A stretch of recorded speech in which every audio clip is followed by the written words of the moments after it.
place in the entire universe. And always I get so incredibly excited when I get the chance to talk about paradise. Today we are talking about heaven, about where we go after we die. This is the grand mystery of our whole lives, of the years that we spend on this planet that are full of trouble. And many people live as if there is nothing after. Many people live as if once they die, they just disappear, almost like it's a TV and it's shut off. That's what a lot of people think, but that is not the truth. The truth is that all people will live forever. Do you know that?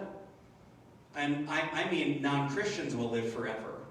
People of the world will live forever. Christians will live forever. Every single person born on the planet will live forever. In fact, stillborn babies will live forever. Aborted babies will live forever. Every single person will live forever. The question is, where will you live? That is the question. And there are two options. That's it. There's two. The first one is heaven. That is the place for the blood-washed, redeemed saints in Jesus Christ. That is paradise, the perfect, permanent reality. Paradise, the new Jerusalem, the new heavens and the new earth. Heaven. That is option one. Option two is hell. Hell is a place prepared for those who have rejected God. It is a place of sorrow, of sadness, of regret, of pain, of loss, a place where God is not. Those are the two options. There's only two options, and people don't realize this. And it's so disconcerting to me that people don't realize that that's it. And it's permanent. Once you're in heaven, you can never leave, which is a good thing. I wouldn't want to leave. Once you're in hell, you can never leave. There's no second chance there. It's permanent, which is very concerning, brothers and sisters. So, let us talk today about this beautiful place called paradise. And I want you to be thinking throughout this message, am I going there? Do I have Jesus Christ ruling and reigning in my heart? Am I on my way to paradise, or am I on my way to the other place? That is the question I want you to be thinking about. But if you're a born-again Christian, you're on your way to paradise. So let's consider paradise. One, well, let's talk about you in paradise. You. What will it be like to be you in paradise? Here's one thing that a lot of people get confused about. You will still be you. Okay? So some people think once I get to heaven, I'll be so different that I won't really be me, right? Some people have that funny thought. You'll still be you. In fact, I would say you will be more you than you are right now. Does that make sense? Right now, you are still dealing with the sin nature of the human body. But in paradise, you will be freed from this sin body, and you'll have a new heavenly body. You will be more you than you are right now. Fully yourself. Isn't that cool? Isn't that amazing? I love that. More me than I am right now. Now, the other thing is, be aware that in paradise, there is no law of death. On the planet Earth, there is a law of death. That everything lives and everything dies, from animals. I had to bury one of my cats about 6 months ago. Dear friend of mine from 10 years. Had to bury loved ones. If you chop down a tree, it dies. A plant dies. Everything dies on this planet eventually, right? There's no law of death in heaven. So, you will not be old in heaven. If I were to run into my grandpa, Bernie, in heaven, he would look probably similar to the way I look right now, maybe younger than I am, because I'm 36 right now. I almost said 35. No, 36 right now. You are permanently about 25, 30, right when the human body stops growing, you are permanently at that age in heaven. You do not grow old anymore. Does that make sense? And what's interesting is when scientists and doctors look at the human body has an infinite ability to replenish itself. So they're always kind of confused. Why does it grow old and die? Because all of the cells in your body are able to replenish themselves and reproduce themselves, like your skin cells. Your skin cells will eventually die and chafe off, but they're always replaced by new ones, right? Same thing with your internal organs. So it's almost like we were designed to live forever, but yet we begin to slowly die, right? Interesting, isn't it?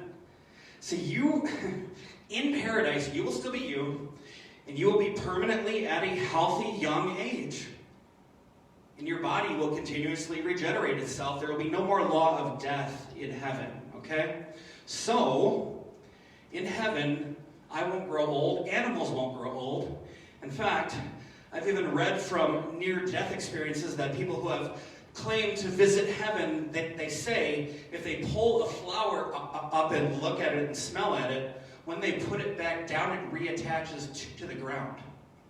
Because there's no law of death. If you pick the flower, it just reattaches when you set it back down because there is no law of death. Interesting, right? That's what I'm looking forward to. Oh yes, because I have health problems in this life. I think everyone does. It seems like people with health problems just come right to me because they know I've got them too.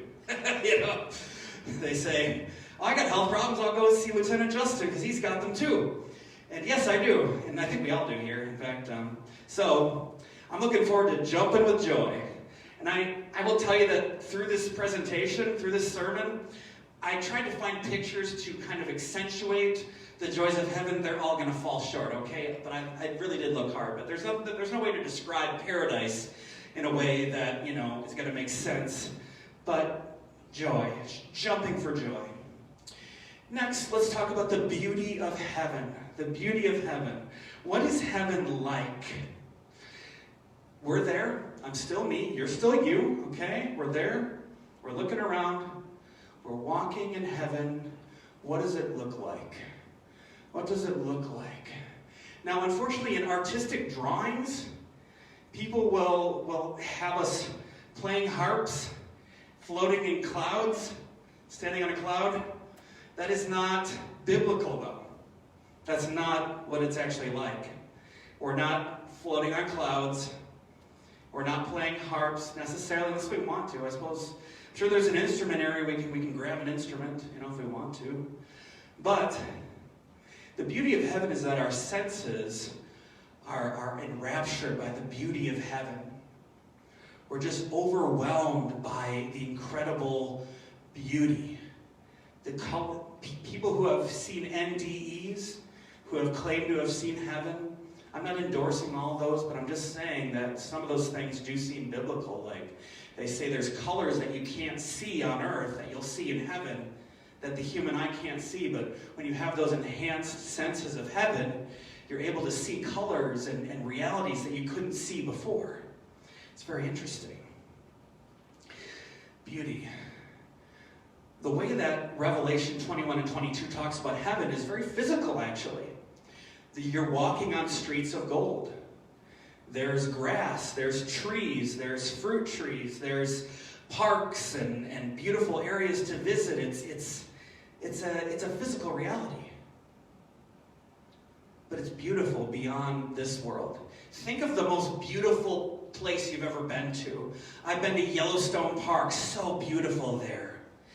You ever just sitting outside on a sunny day in a beautiful park and maybe the water's shining on the water, or the sun's shining on the water, and it's just beautiful. Think about that beautiful moment that you've been in once. Now take it times 10, and you'll have an idea of the beauty of heaven. The smells, the sights, what you're hearing, birds chirping, animals, walking around, It's something very powerful and beautiful. It's enrapturing beauty. Enrapturing beauty. Some of the greatest saints of the church have had visions of heaven. In fact, that guy on the wall there, William Booth, the founder of the Salvation Army, had visions of seeing heaven. Did you know that? And I read one of those books. It's called Amazing Visions. It talks about the visions that William Booth had in his life. And one of those is of heaven, so I would encourage you to check that out. It's a great one. Another one was John Bunyan, the writer of A Pilgrim's Progress. Did you know he had visions of heaven and hell during his life? And I found that book, and I've been reading it, and it's really interesting. So you'll see that a lot of saints throughout the church history have seen visions and dreams. In fact, the Apostle Paul talks about a man who he knew was taken to the third heaven and saw some of these beauties of heaven.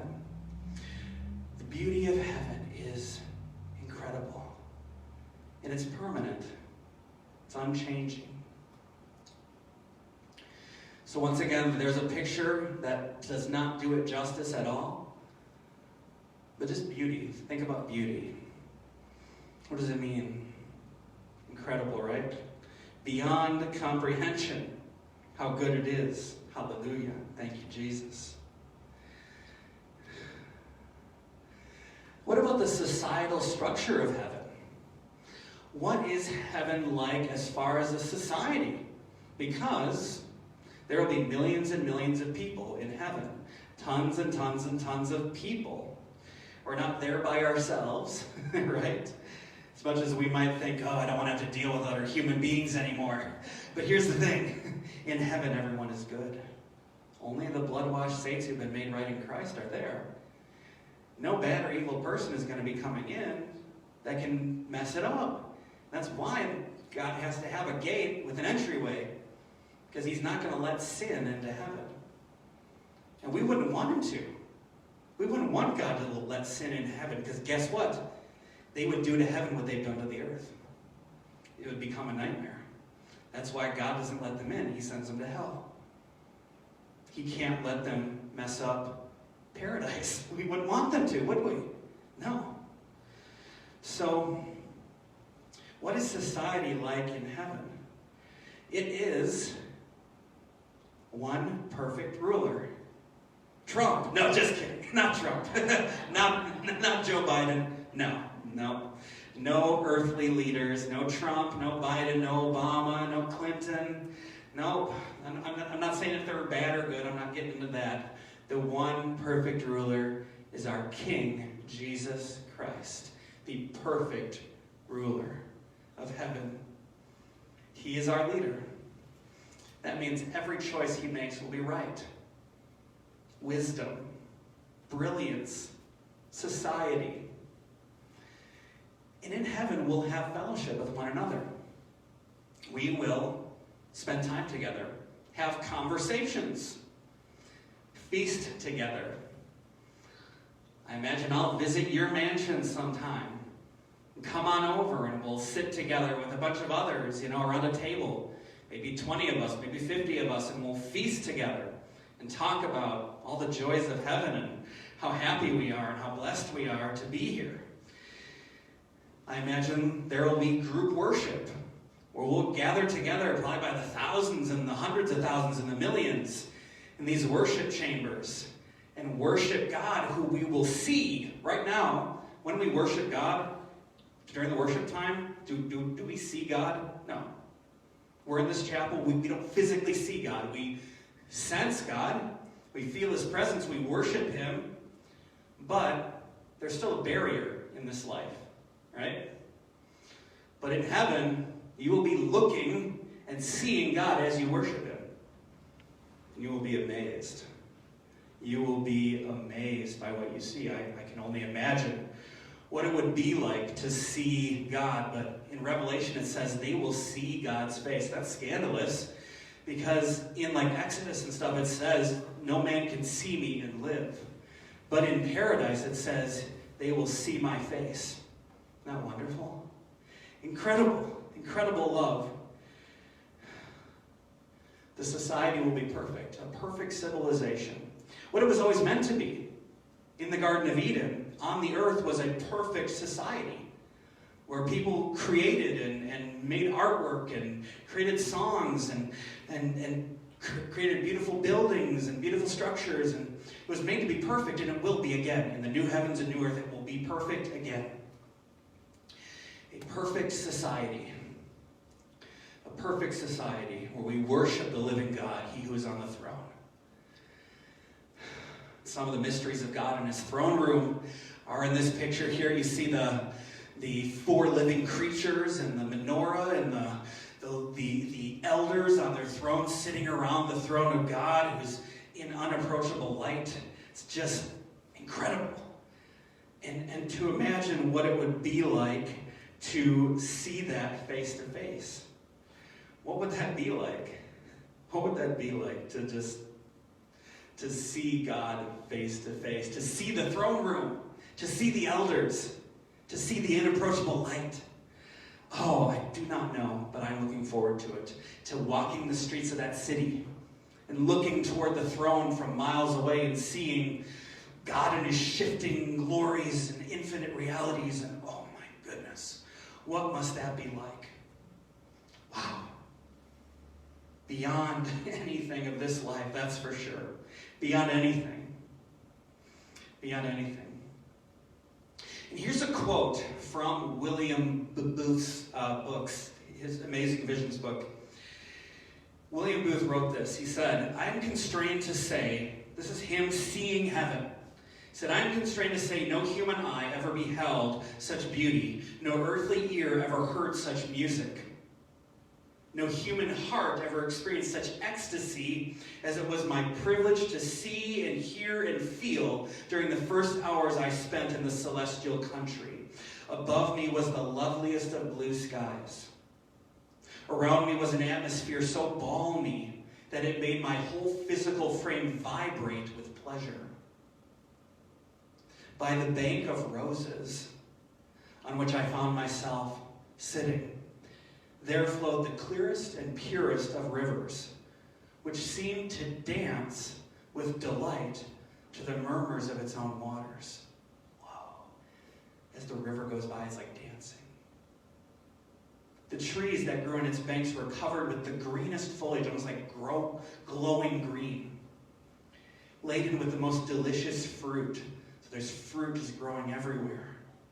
Sweet to my taste beyond all earthly sweetness. By lifting my hand, I could pluck and eat the fruit to my heart's delight.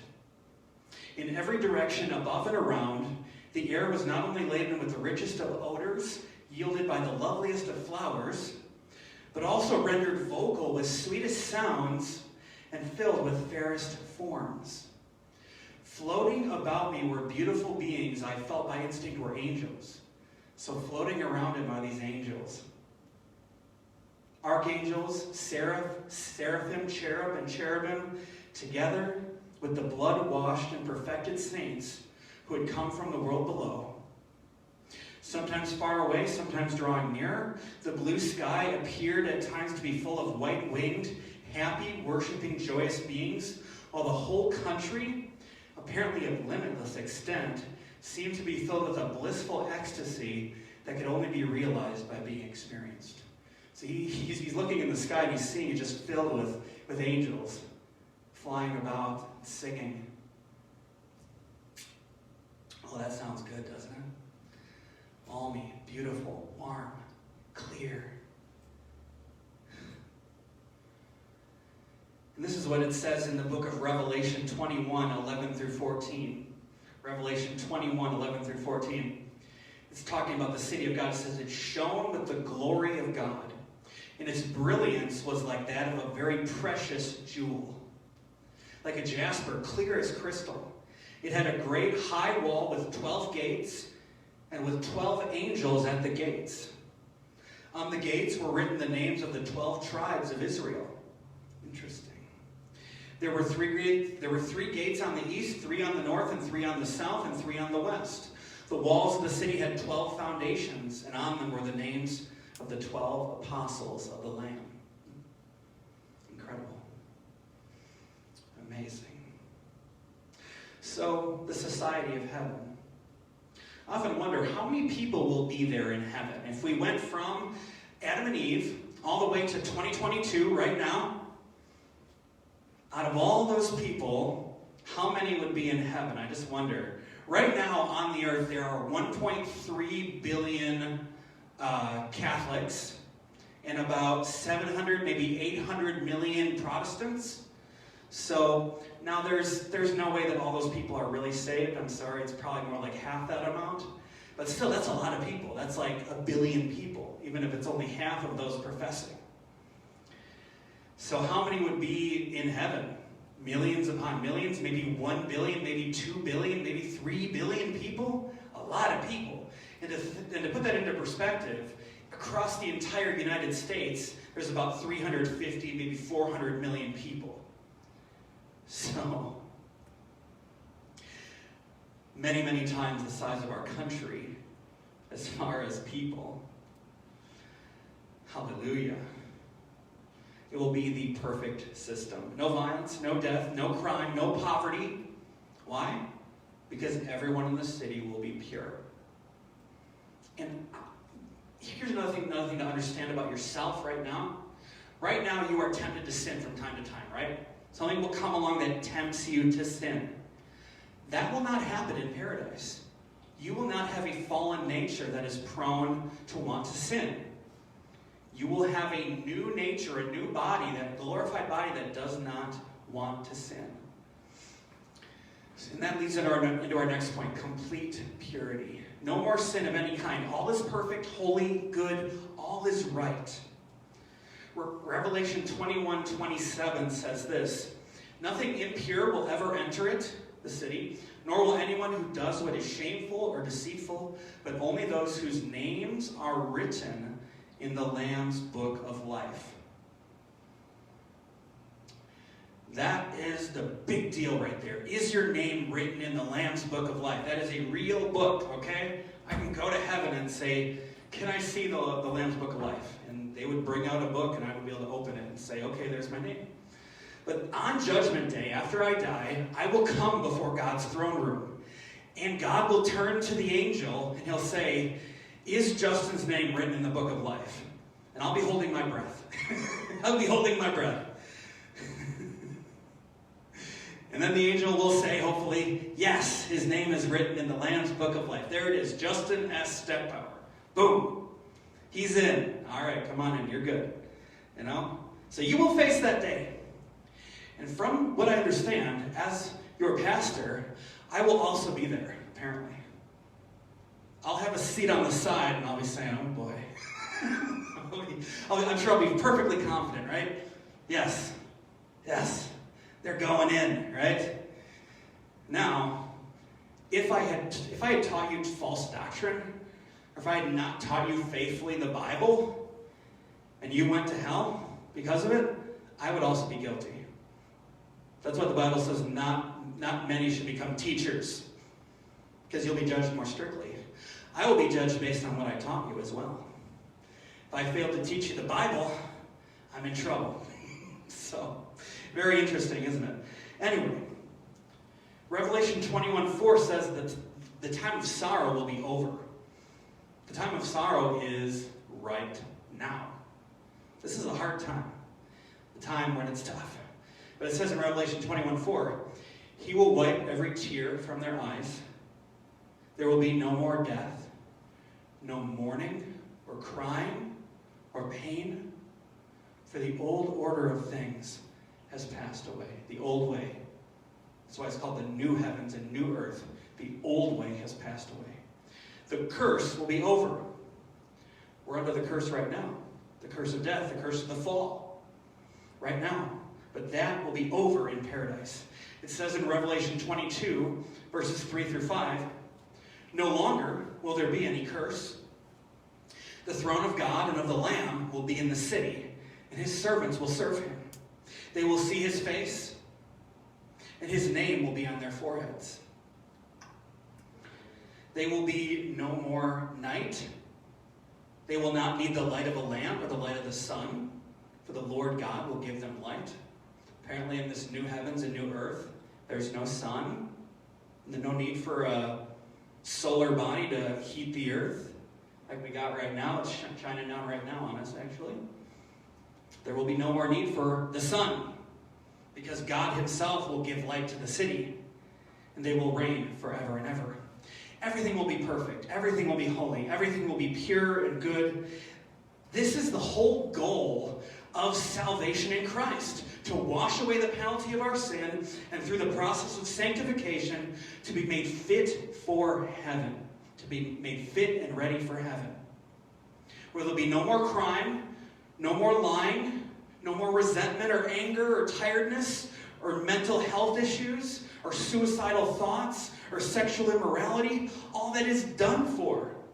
But you can see why someone who refuses Jesus can't go there. They would bring their sin with them and destroy heaven by bringing sin into it. Point number 5. This is my favorite. This is my favorite of all these realities of heaven, is God's full presence. Right now, we get tastes of God's full presence, don't we?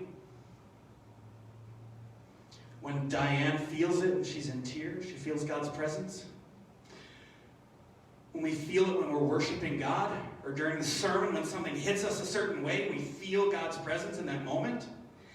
That is what heaven is all about. That it'll be permanent. It won't come and go throughout the day. It'll be permanent, uninterrupted joy. Uninterrupted joy. This is what I want. I want God's full presence 24/7. We get hints of it, right? But right now, the Bible says we see like through a mirror darkly, right? It's almost like we're in a shadowed room and we're looking through a mirror, and inside the mirror we can see kind of a shadowed image of who God is through the Bible, right? We see through a mirror darkly. That's what it says. It's like we can kind of understand who God is. We kind of struggle. It's kind of hard, right? Sometimes we feel like we're far away from God at times, even when he's close. It's through a mirror darkly. But in paradise, we will always be before God's full presence. And I can't describe that. I don't know how to describe God's presence to you. What does it mean? Maybe constant awe, constant joy, peace, as we enjoy the love of God. You ever not see like your dad or your mom for a while? Then you see him again and you're filled with joy? You ever not see your kids for a while and then you see them again and you're filled with joy and excitement? Sort of a permanent state in heaven. That constant joy and excitement and happiness. It will just pour into us each day like sunshine. You ever go outside on a bright sunny day and just bask in the sunlight for hours? Just lay there like, the sunlight. It lasts for hours and hours, and it's wonderful, it's warm, we smile, it's constant. I think that's kind of what it's like in heaven, except instead of being simple, warm sunlight, it'll be something that's poured into us internally, this internal joy that's constant, like constant sunlight. It's not going to burn us or give us sunburn. It's going to be a permanent, healthy joy. Similarly, in heaven, we'll bask in that permanent presence of God, renewing levels of happiness. This is something I've been thinking about lately. As we all know, God is infinite, right? He's infinitely into the past, infinitely into the future, like a line that never begins or ends. Now, I've sat down and tried to figure that out. Infinite, okay, God's infinite, okay, that means before time began, God was there, and God's in the future as well. Like if I'm right now in the present, he's there at the end of the sermon when we all leave. He's there. And you start to get a headache because I can't understand this. It means God was there before the start of the universe. God is uncreated. Try to figure that one out. Try to sit at home and think, God never began to exist. God has no creator. you'll begin to go cross-eyed. Because it's like you can't understand it. It's just beyond me, you know? God is infinite. And his joys are infinite in heaven, okay? Which means, as we're in heaven year by year, that happiness, I think, is always new. It doesn't get boring. It's always new. It's always a new level of happiness. Like, each day, it'll be better and better. Now, here's the scary thing. If you're in the other place, if you're in hell, the sorrows of hell get worse and worse over time. Where one day it's bad, the next day it's going to be worse. The next year in hell, it's going to be worse. And it just gets worse and worse into infinity. And in heaven, into infinity, it gets better, happier, more and more joyous, more and more peaceful, more and more good. And it's always new, it's infinite. And I'm sorry, I'm not describing infinity very well, but it's always new, a new level of happiness, you know? And I think of ways that I've felt happy. Happiness and joy, they have no end in heaven. Always different, always special. You know, if you think back on your life at times when you were very happy and content, like walking along the bank of a beautiful river, or like sitting in a park in the sun, or like listening to the rain hitting your roof during a storm at night, or watching the snow fall in the first snowfall, or maybe even just watching a football game or a basketball game, or petting your cat, or playing with your dog outside. It's all, every one of those things brings a certain kind of peace and joy and contentment, right? And they're all a little different and a little more lovely in different ways. And I imagine the joys of heaven are like that. Just it's always different, and it's always better, it's always good in a new way, you know? Like our experiences in this life, the good ones, are beautiful in new ways each time, right? No matter what we're doing, whether we're out on the boat jet skiing and there's a certain level of joy in that, or we're sitting around a campfire with family and there's a certain joy in that, or worshiping God in church, there's a certain joy in that. And just, I mean, it's always changing, it's always getting better and differently more good. Same thing though in hell, it's always differently bad and worse. So, interesting, right? So God's full presence, that glorious presence of God. Here we see another depiction of the throne room of God with the elders and the menorah and the living creatures and the inapproachable light. And of course, there's just no way to describe it very well, but beyond our understanding, but beautiful and good and joyous. This is what I'm looking forward to, brothers and sisters. That's where I want to be. Paradise. Point number 6, the physical layout of the city. This is always interesting to me. That did you know that the exact dimensions of various things throughout the Bible are all there? Like the exact dimensions of Noah's Ark are in the Bible. That's why Ken Ham and Answers in Genesis were able to build an exact replica of the Ark. And if you go to, I believe it's in Kentucky, is it? Yeah, Kentucky, you can actually go there and see what the Ark might look like. Isn't that cool?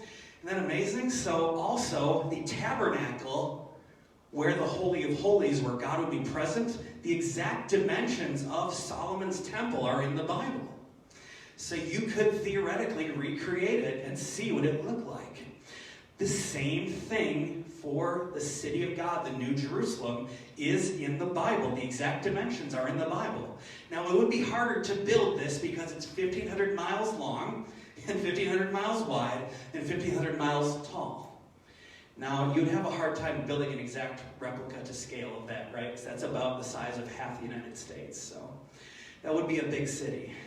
Now, you could probably build a scaled-back version. But in any case, it says this in Revelation 21, 22 and 23. It says, I did not see a temple in the city because the Lord God Almighty and the Lamb are its temple.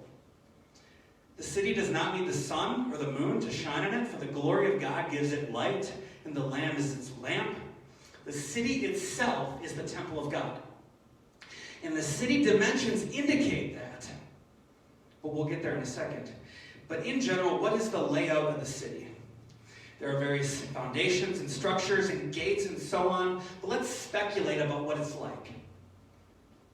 I'm assuming there'll be city streets, parks, public structures, worship centers, prayer centers, administrative structures, libraries, trails to walk, areas to fly, video centers to view recordings of past events or our lives, the throne room of God at the center of the city, and of course the mansions of the saints, the houses prepared by Jesus for each of the saints coming into paradise.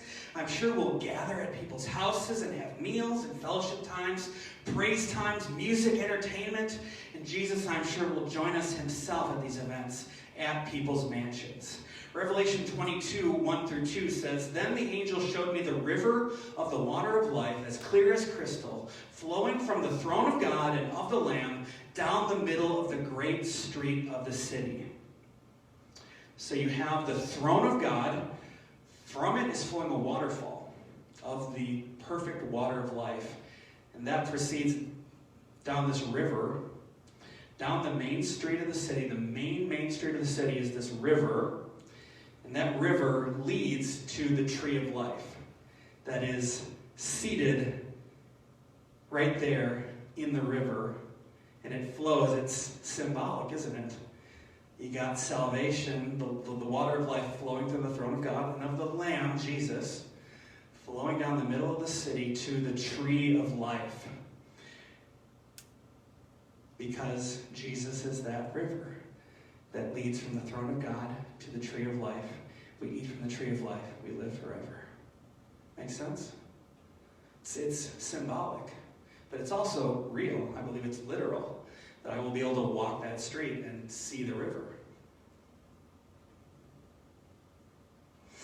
It says, "On each side of the river stood the tree of life, bearing 12 crops of fruit, yielding its fruit every month, and the leaves of the tree are for the healing of the nations." At the center of the city, we have the throne of God, the waterfall, the river, and it bears that fruit for us to eat. Revelation 21, 11 through 21 says this: "The city shone with the glory of God, and its brilliance was like that was very precious jewels, like jasper. It had a great high wall. There were 3 gates on the east, 3 on the north, 3 on the south, and 3 on the west. The wall of the city had 12 foundations. The angel who talked with me had a measuring rod of gold to measure the city, its gates and its walls. The city was laid out like a square, as long as it was wide.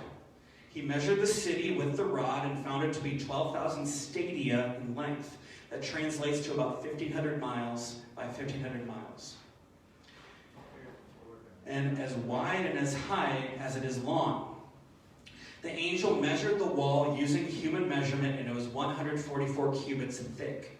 The wall was made of jasper, the city of pure gold, as pure as glass. The foundations of the city walls were decorated with every kind of precious stone: jasper, sapphire, agate, emerald, onyx, ruby, chrysolite, beryl, topaz, turquoise, jacinth, amethyst. The 12 gates were 12 pearls, each gate made of a single pearl. The great street of the city was gold, as pure as transparent glass. A massive cube-shaped city. This is symbolic as well, but real. Symbolic as well as literal. It is symbolic because the Holy of Holies, where God's presence was in the Temple of Solomon, was a perfect square. Was a perfect square. Can I have this? Yes. Thank you. Well, the Holy of Holies was a perfect square. A perfect cube, not a square, a perfect cube. So, the city of God is a perfect cube shape, 1,500 miles long and tall and wide. And I think I've shared this with you before, but it's about from Minnesota down to Texas, over to Florida and up to Maine. That's about the size of the foundation of the city. Massively huge. Massively huge. And how many stories up would that be? Many, many, many. Whoa. Final point today. There's an artistic depiction of what the city might look like internally. very beautiful depiction. I don't think it's doing justice for how beautiful it may be, but once again, we can only imagine in this life what it will be like. But it's very bright, golden, beautiful fountains, rivers, perfection is what heaven is all about, perfection. Point number 7. This I want you to understand, okay? Paradise will not be boring. A lot of people think that. It's like, oh, it sounds boring, What? There is future adventure in paradise. This life that we live, 70, 80, 90, 100 years, whatever it is not the end of the journey, it's the beginning. This is the beginning of the journey, brothers and sisters. When we die, that's the beginning of the story. This is just a short little segment on earth where we make our choice if we want heaven or hell. This is just choice time right now. On earth, this is choice time. Make your choice, heaven or hell. It's before every single person on earth, heaven or hell. Which one do you want? We make our choice every day. But this is just the beginning. This life is nothing. It's the beginning of billions and trillions and beyond infinite time. There will be continued quests, adventures, new levels of understanding, brothers and sisters. It's just the beginning.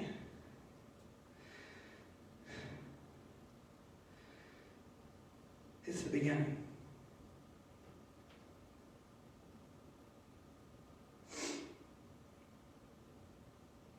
The new city of God. The journey continues. What will it be like? What new adventures will we have? What new places will we go? What new things will we understand? I cannot say. I do not know. But it's the beginning of the adventure with God. It's just the beginning.